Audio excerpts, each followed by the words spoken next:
नमस्कार दोस्तों। तो आज हम आपके लिए लेकर आए हैं एक ख़ास वीडियो जहां हम बात करेंगे ऐसे इन्वेस्टमेंट की जो बहुत ही ज़्यादा सुरक्षित है और आपको ज़्यादा रिटर्न भी देगा। तो इस वीडियो में हम आपको बताएंगे कि कैसे आप कम रिस्क लेकर ज़्यादा प्रॉफिट बना सकते हैं।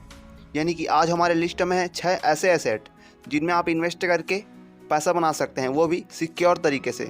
तो चलिए शुरू करते हैं। तो सबसे पहला एसेट है FD। तो इसके बारे में जानते हैं। वैसे ये सबसे पॉपुलर तरीक़ों में से एक है जिसमें बहुत कम रिस्क होता है और इसे ज़्यादातर बैंक के थ्रू इन्वेस्ट करते हैं, यानी कि इसमें एक फिक्स इंटरेस्ट रेट होता है। तो चलिए इसे एक एग्जांपल से समझते हैं ताकि इसे आसानी से समझ सके। तो मान लो कि आप एक बैंक में 1 लाख रुपए का FD करने का फैसला करते हैं और बैंक आपको 5% का इंटरेस्ट देगा। इसका मतलब है कि आप 1 लाख रुपए को 1 साल के लिए बैंक में FD कर रहे हैं और आपको 5% इंटरेस्ट रेट मिलेगा।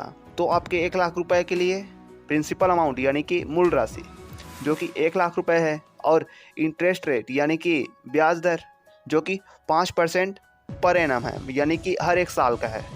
और वैसे आप इसमें 1 साल के लिए इन्वेस्ट कर रहे हैं।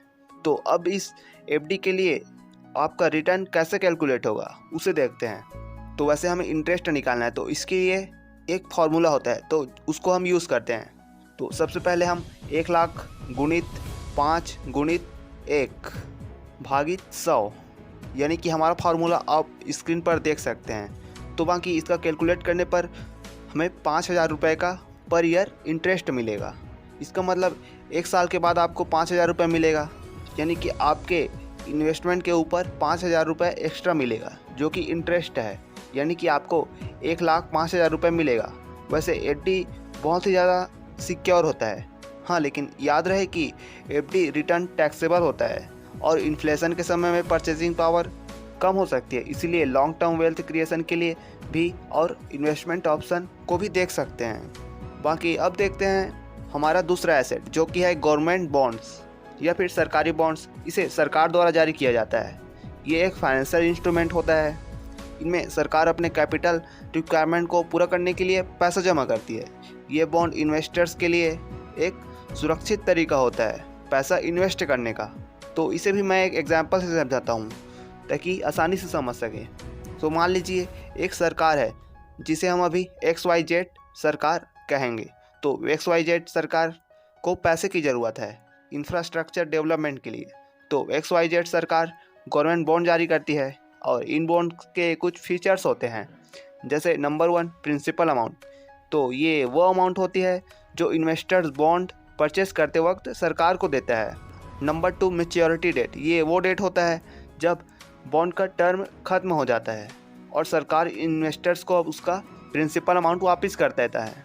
और नंबर 3 फिक्स इंटरेस्ट रेट। तो हर बॉन्ड एक फिक्स इंटरेस्ट रेट पर होता है जिसे हम कूपन कहते हैं, यानी कि कूपन रेट कहते हैं।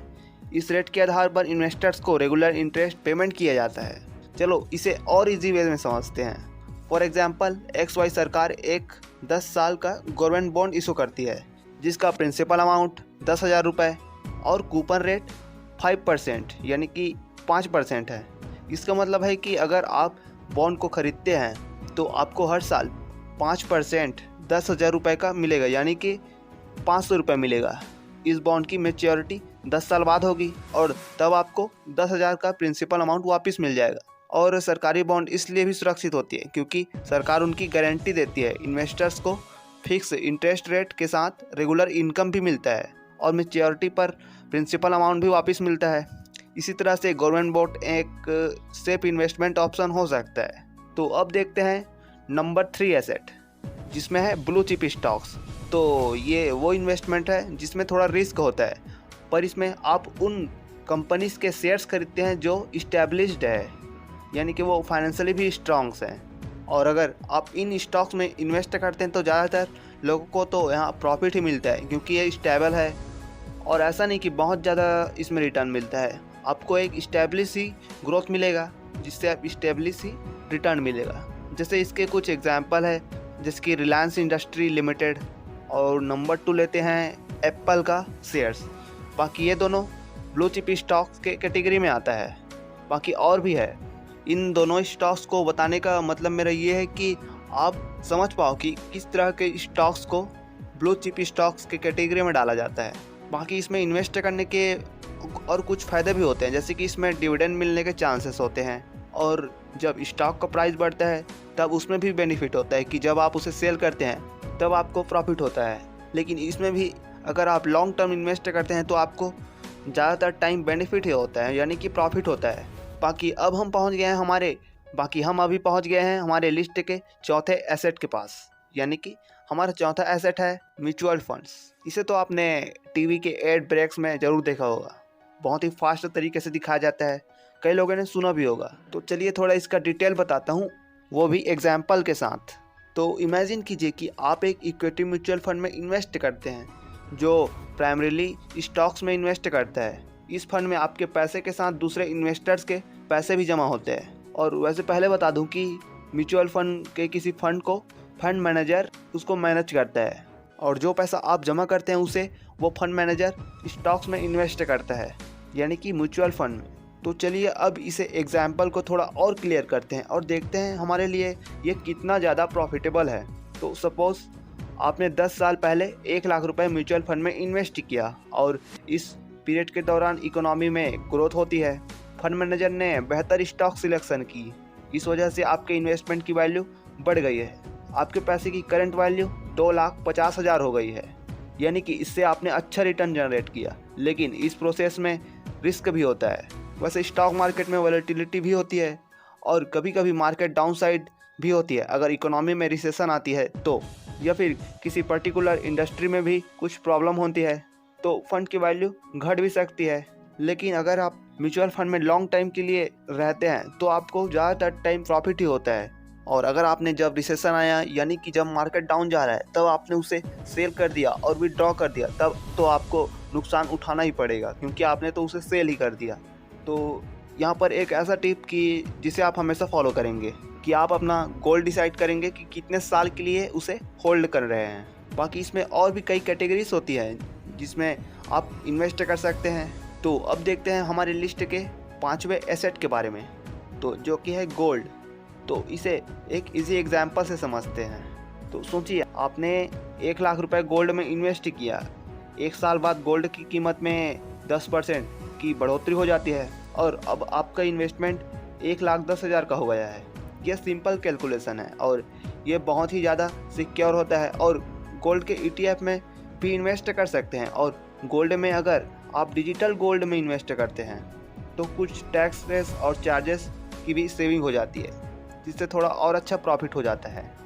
तो अब आखिर में देखते हैं हमारे लिस्ट के 6वें एसेट, जो कि है रियल इस्टेट, और इसमें भी 2 तरह के प्रॉफिट होते हैं। तो चलिए इसे देखते हैं।